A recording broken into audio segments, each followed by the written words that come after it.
This cutting board is a piece of cherry. I made it maybe 15 or 20 years ago, and we've been using it ever since. It's been in the dishwasher, it's been left in the sink. It has not been taken care of for all that time. And the reason why I'm showing you this board is I'm thinking about using cherry on the inside of the sauna that I want to build. And I want to use cherry because it's far less money than cedar. Cedar's running somewhere between $6.50 and $7 a linear foot for 1x6, where cherry is running $2 a board foot for 4/4 material. So huge savings, and I think cherry would look really nice. The reason why I think you might be able to use cherry is because poplar is used as an alternative wood to cedar. Now, some people confuse the idea of a sauna with a steam room. Steam room has a lot of moisture. Saunas are dry heat. And in fact, they're vented. The idea is there's a space underneath the door, and then there's usually a vent somewhere towards the ceiling. So it's creating airflow. It just happens to be very hot, somewhere between 180 and 220 degrees for periods of time. So I thought it'd be kind of fun to take this old cutting board, run it through the planer, maybe take it down to about 1/2 of an inch, it's 3/4 now, and see what it looks like.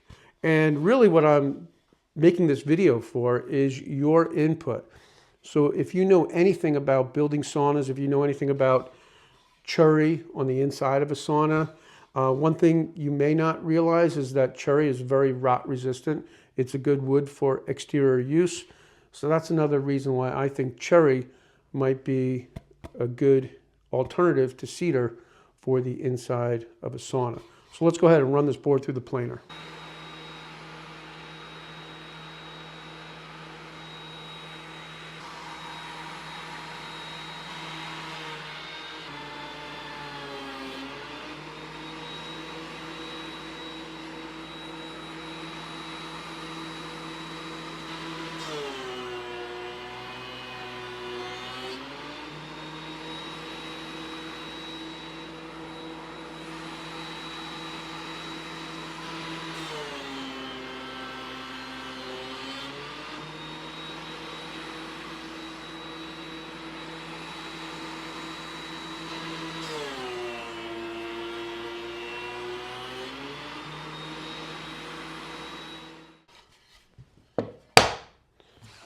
I took about 1/16 of an inch off both sides.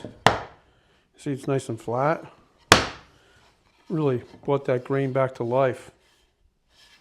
Okay, I just did a quick Google search on sauna temperatures. I was a little bit off there. I think it's more like 160 to 195.